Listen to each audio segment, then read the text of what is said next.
যেসব আপু ভাইয়ারা বলেছিলেন কাজের লোকদের বাসায় কাজ করতে অনেক কষ্ট হয়, আসেন আপুরা, আজকেও আমার হেল্পিং হ্যান্ড কাজে আসেনি। তারা একটু দয়া করে আমার বাসায় এসে ফ্রিতে কাজগুলা করে দিয়ে যান। গত 2-3 দিন আগে আমি একটা ব্লগে বলেছিলাম যে যারা বাসায় কাজ করে, মানে আমাদের হেল্পিং হ্যান্ডগুলা যারা আছে, তাদের আমরা যত কিছুই দেই না কেন তাদের মন ভরাতে পারবো না। আবার আমরা অসুস্থ থাকলে তাদের কিছুই যায় আসে না। তারা মাসের মধ্যে ওই যে 7-8 দিন বাদ দিবে কাজে, সেটা তারা দিবেই। আমি জাস্ট এইটুকুই বলেছিলাম সেই ব্লগে। কিন্তু ভাইরে ভাই, সেই ব্লগটা আমি মনে হয় ভুলবশত টিকটকে আপলোড করেছিলাম। আর আপলোড করা মাত্রই কিছু আপু ভাইয়াদের কমেন্ট দেখে আমি পুরাই অবাক। আমি নাকি বিবেকহীন মানুষ, কাজের লোক নিয়ে কেন ব্লগে কথা বলবো? কাজের লোকদেরও জীবন আছে, তারাও মানুষ, নিজের কাজ নিজে করতে পারি না, এরকম শত শত কমেন্ট। ইভেন কিছু ভাইয়ারাও দেখলাম কমেন্ট করেছে যে কারো বাচ্চা হয় না নাকি, তারপর তাদের মা বোনদেরও তো বাচ্চা হয়, বাচ্চা পেটে নিয়েই তারা সংসারে সবকিছুই করে। সেসব ভাইয়াদের বলছি, কখনো কি মন থেকে অনুভব করেছেন মা হওয়ার জার্নিটা কতটা কষ্টের? এই সময়টায় কখনো কি আপনার বোন বা স্ত্রীকে গিয়ে জিজ্ঞেস করেছেন যে কেমন বোধ করছো, ভালো আছো কিনা, বা তাদের কোনো কাজে হেল্প করেছেন? আপনাদের কমেন্ট দেখে বুঝলাম যে সেটা হয়তো কোনোদিন করেননি। আর আপনাদের শুধু সংসারের কাজগুলো ঠিকমতো হইছে কিনা সেটা হলেই হয়, মানে সংসারে কাজ করতে গিয়ে আপনার মা বোন বা স্ত্রীর কি ধরনের কষ্ট হচ্ছে সেটা বোঝার ক্ষমতা বা সেই রকম মন মানসিকতাও মনে হয় না আপনাদের আছে। তো আপনাদের মতো পুরুষদের সংসারে যেসব মা বোন বউ আছে তাদের এই সময়টা মনে হয় অনেক কষ্টেই কাটে। তো যাই হোক, আর যেসব আপুরা বলেছেন কাজের লোকদেরও জীবন, তারাও মানুষ, তাদেরকেও কষ্ট হয়, তাদের বলছি আমি আমার বাসার হেল্পিং হ্যান্ডকে যথেষ্ট পরিমাণে সুযোগ সুবিধা দেই। আমি বলেছি যে মাসে 2-3 দিন বাদ দেয়া যায়, ঠিক আছে, কোনো সমস্যা নেই, কিন্তু মাসের মধ্যে 7-8 দিন কাজে না আসা এটা কেমন? আপনারা একটু দয়া করে বলে যাবেন।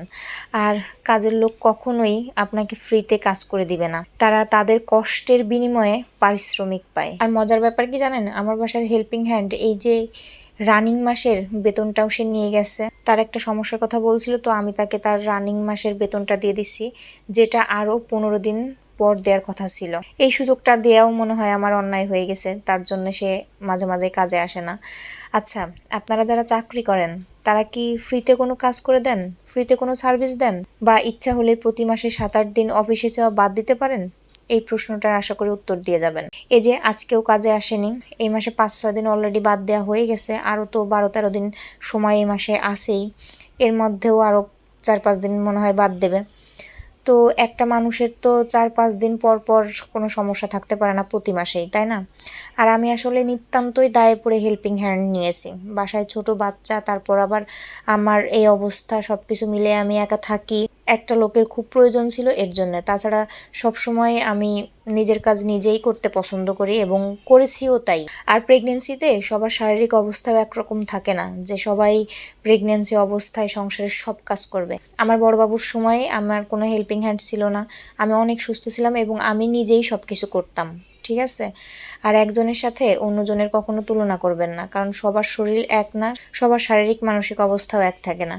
আর আমি সবসময় নিজের কাজ নিজে করতেই পছন্দ করি। তাছাড়া বাসায় শুধু 2-1টা কাজ হেল্পিং হ্যান্ড করে দিয়ে যায়, সে কিন্তু আমার রান্না বান্না সহ অন্যান্য আরও যে অনেক কাজ থাকে, মানে একটা সংসারে তো অনেক কাজ থাকে, সেগুলো তো সব কিছুই সে করে দিয়ে যায় না, তাই না? বাকি কাজগুলো কিন্তু আমিই করি।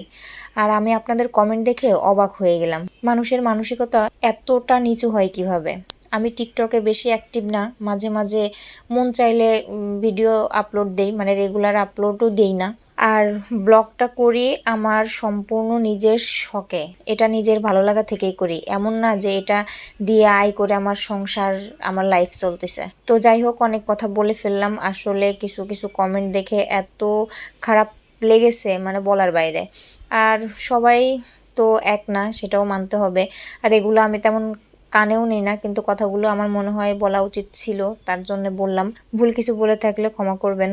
ভালো থাকবেন সবাই। আল্লাহ হাফেজ।